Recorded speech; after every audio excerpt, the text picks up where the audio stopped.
How you guys doing? I'm Troy Katzer for Katzer Talks Sports. And today we are going to be reviewing the Elite Eight and previewing the Final Four. Alright, so the four games that happened in the Elite Eight were Syracuse versus Marquette, Michigan versus Florida, Duke versus Louisville, and Ohio State University versus Wichita State. So we're going to start off in order that the games happened. So in order, you start off with the Marquette versus Syracuse game. I had Marquette winning this game, but that is where I was wrong. Marquette ended up losing this game 55-39. Marquette showed horrible skills with only 12% three-point shooting, only making 3 free throws the entire game. Also shooting a 23-ish range for regular field goals and having 75% free throws. That is the only thing that they actually beat Syracuse in was free throw percentages. Marquette played a horrible game and they did not deserve the win that they had. Now, they won in rebounds, and then they completely got destroyed in turnovers. They turned the ball over 14 times compared to Syracuse's 6 times.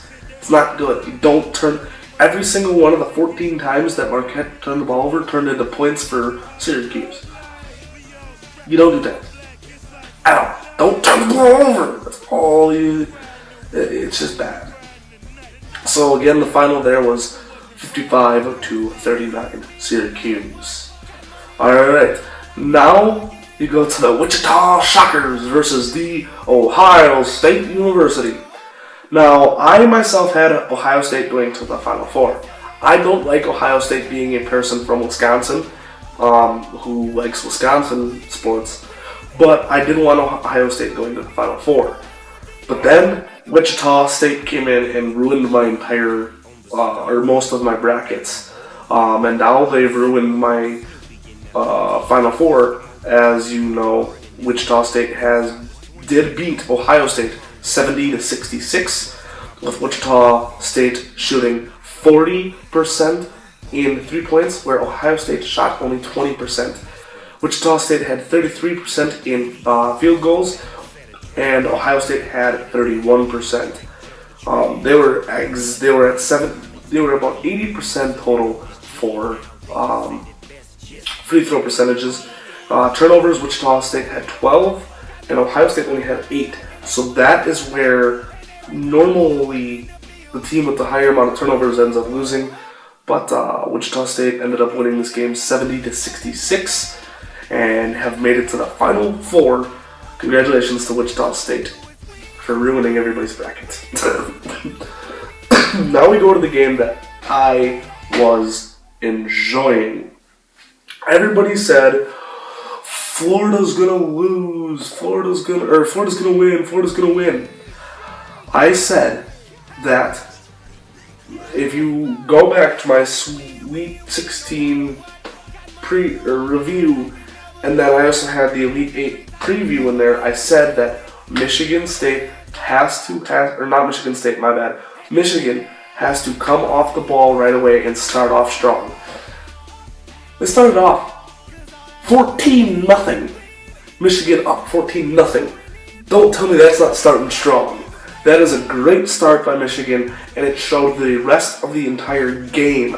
The closest I think the game was 55-47. I think that's the closest the game was from the rest of the game. It was a complete blowout by Michigan. Michigan completely demolished Florida. Florida gave up. But halfway through the second half, Florida gave up. That was it.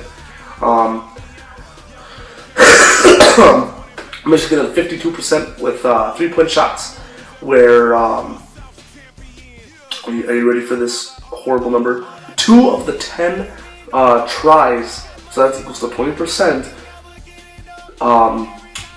Florida got 20% in the 3-point, to a 41% in total field goals compared to the 46% Michigan had for their total field goals. Turnovers, of course, Florida had 15. That's more than the 11 that Michigan had. And it just proves that, again, turnovers 90% of the time, the team with the more turnovers will lose the game. So, yeah, that's that with that. And now we go to today's other game. Today's other game was another blowout. Today was the day of the blowouts in March Madness because Duke got killed by Louisville. Duke did not have any of their percentages other than free throws. Duke was below 40%, where Duke destroyed Louisville in 3-point for the 25-15, so it's not really big of a destruction.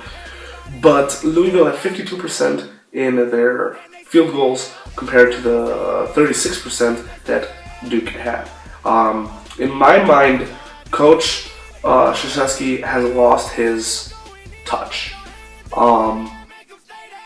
That might just be me, but Coach K for Duke, you can't denounce on what he has accomplished in his career of being a coach, but I think that he has lost his touch for recruiting and teaching.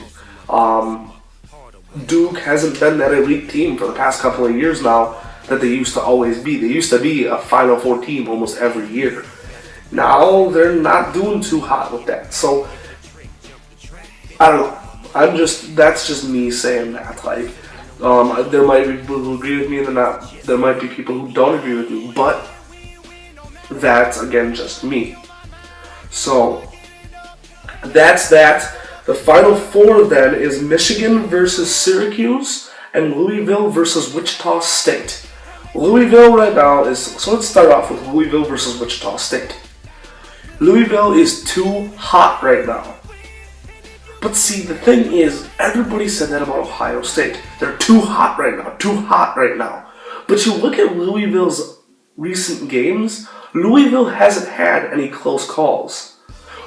Ohio State had to have buzzer beaters in every single game they have played this entire tournament.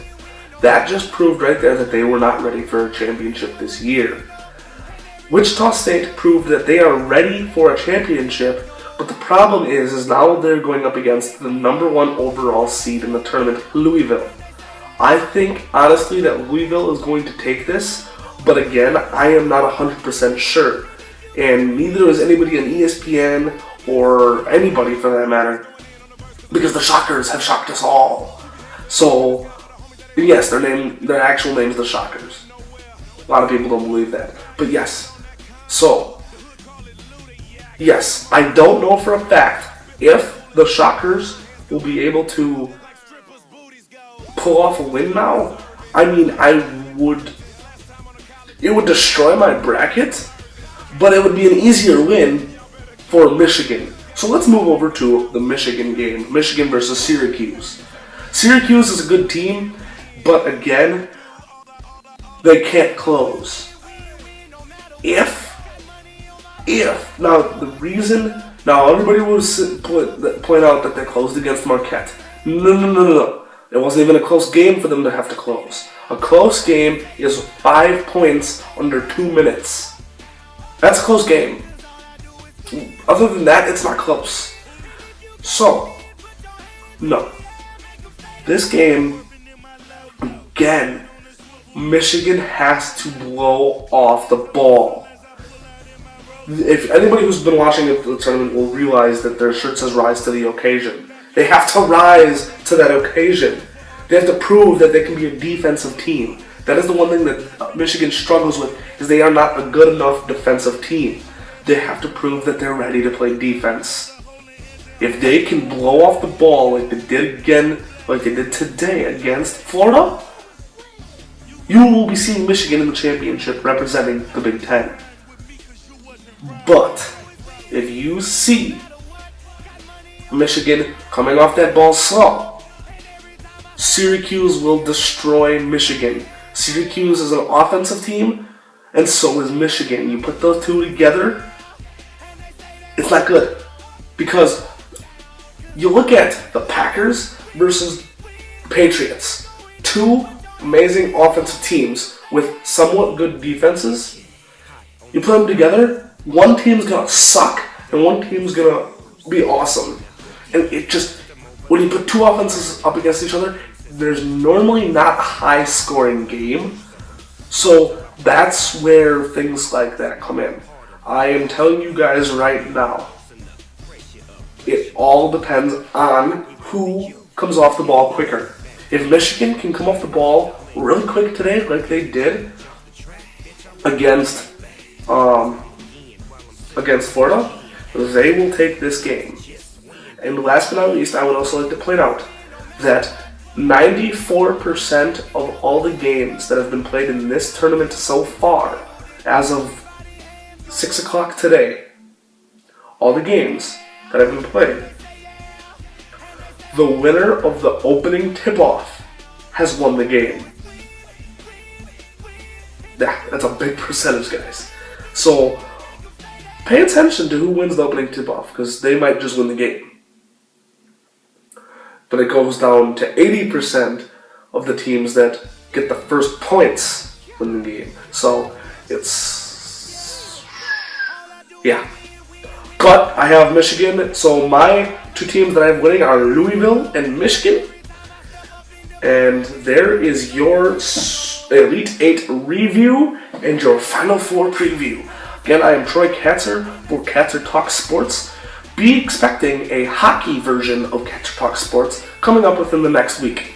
Alright guys, adios, thank you for watching, and peace out.